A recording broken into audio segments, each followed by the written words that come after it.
Sir ये बच्चे तो वैसे रहे जिन्होंने टॉप किया है, लेकिन वो बच्चे जो इस बार चूक कर गए, जिनका क्रॉस लग चुका है, उनके लिए क्या व्यवस्था की गई है बोर्ड की तरफ से? जो भी विद्यार्थी आज सफल हुए हैं उन सभी लोगों को मैं बधाई देना चाहता हूं समिति परिवार की ओर से, और उनके उन्नत भविष्य की मैं कामना करता हूं। जो भी विद्यार्थी आज किसी कारणवश उत्तीर्ण नहीं हो पाए, वैसे विद्यार्थियों के लिए भी हम लोग यह कहना चाहेंगे कि आगामी 4 से 12 अप्रैल के बीच कंपार्टमेंटल परीक्षा के लिए फॉर्म भरे जाएंगे, और उस अवधि में वे फॉर्म भर के उसमें सम्मिलित हो सकते हैं, जिसका आयोजन मई माह में किए जाने का लक्ष्य रखा गया है।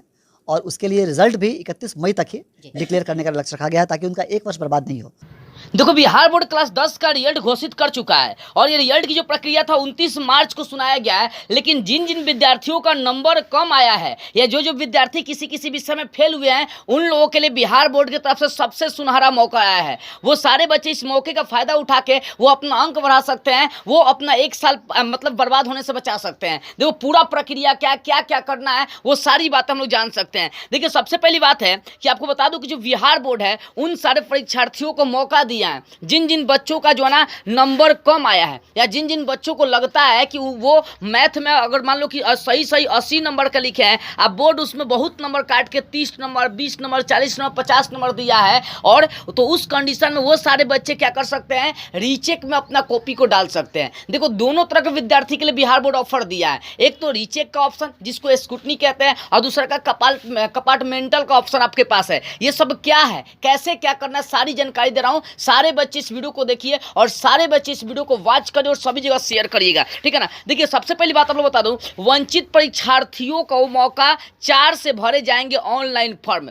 जो जो विद्यार्थी फेल हो चुके हैं या जिन जिन विद्यार्थियों को लगता है कि उनका रिजल्ट कम है, नंबर कम मिला है, तो वो सारे बच्चे 4 से 12 तारीख तक वो फॉर्म अप्लाई कर सकते हैं और बोर्ड को चैलेंज कर सकते हैं। चलिए अब बात करते हैं क्या है पूरा प्रक्रिया, पूरा क्या है मसला, वो जानते हैं। देखो, सबसे पहले ये समझो कि जिन जिन विद्यार्थी को लगता है कि उनका नंबर कम मिला है, उनको लगता है कि मतलब मेरा 300 पूरा कंफर्म आ सकता था, 300 क्रॉस कर सकता था, या किसी विषय में नंबर आने का ज़्यादा चांस था, अब बोर्ड ने जानबूझकर वहाँ कमी दिया है, तो वो रीचेक का उनके पास ऑप्शन है। रीचेक मतलब होता है कि आप स्क्रूटनी मतलब फिर से अपना उस विषय का कॉपी चेक करा सकते हैं, ठीक है ना। अगर आपको डाउट है कि संस्कृत में मेरा नंबर काटा गया है ज़्यादा, या हिंदी में मेरा ज़्यादा तो नंबर काटा गया है, या किसी विषय में आपका नंबर काटा गया है, तो आप बोर्ड को 4 तारीख से लेकर 4 अप्रैल से लेकर 12 अप्रैल तक आप रीचेक में अपना कॉपी डलवा सकते हैं जिस विषय पर आपको डाउट है। ये काम करना है। दूसरी बात है क्या, इंपॉर्टेंट बात है क्या, वो हम लोग जानते हैं और समझिएगा ध्यान से।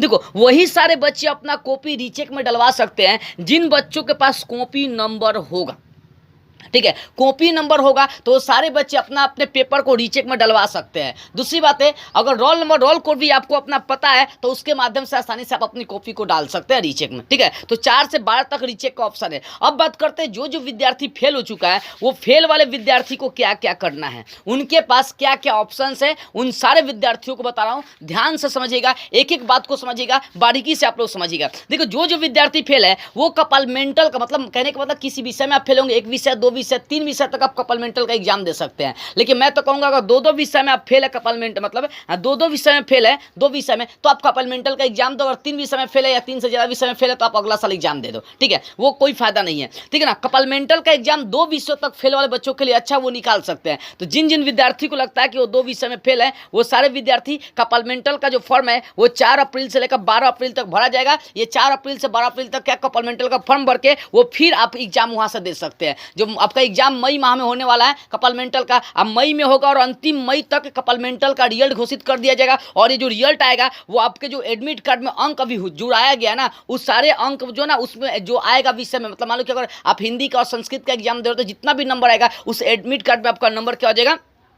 जुड़ जाएगा, ठीक है। तो इस तरह से तरीके से आप निकल सकते हैं, अपना जो है ना रिजल्ट को मतलब अपने टाइमिंग को साल भर बर्बाद होने से बचा सकते हैं। और फिर आप क्या होगा, उस समय फिर फॉर्म भरने का अप्लाई आता है, कॉलेज में नाम लिखवाने का, तो वहाँ से आपका नाम लिखा जाएगा। तो 4 अप्रैल से लेकर 12 अप्रैल तक आपका फॉर्म अप्लाई हो रहा है, स्क्रूटनी मतलब रीचेक का और कंपार्टमेंटल का। तो तैयार हो जाए सारे बच्चे 4 तारीख से। जो जो बच्चे फेल है वो स्क्रूटनी का फॉर्म भर सकते हैं, जो बच्चे फेल है वो कंपार्टमेंटल का एग्जाम दे सकते हैं। जिन जिन बच्चों को डाउट है कि उनका नंबर कम है वो रीचेक में स्क्रूटनी में अपना कॉपी डाल सकते हैं। और और ये सारी जानकारी जो है ना बच्चों को पता नहीं रहती है, ठीक है ना। तो जो बच्चे लगते हैं कि उनका नंबर कम आया है या वो फेल हो चुके हैं, तो उन सभी के पास इस वीडियो को शेयर कर दीजिए। जो स्क्रीन पर व्हाट्सअप नंबर दिया गया है, अगर आपको किसी भी विषय पर विशेष जानकारी चाहिए, किसी भी चीज़ के बारे में, तो आप वहाँ से संपर्क कर सकते हैं। मैं आपकी जानकारी को कंप्लीट करूंगा, मतलब मैं उसकी विशेष आपको जानकारी दे दूंगा, ठीक है। और इस वीडियो को जरूर सभी के पास शेयर करिए।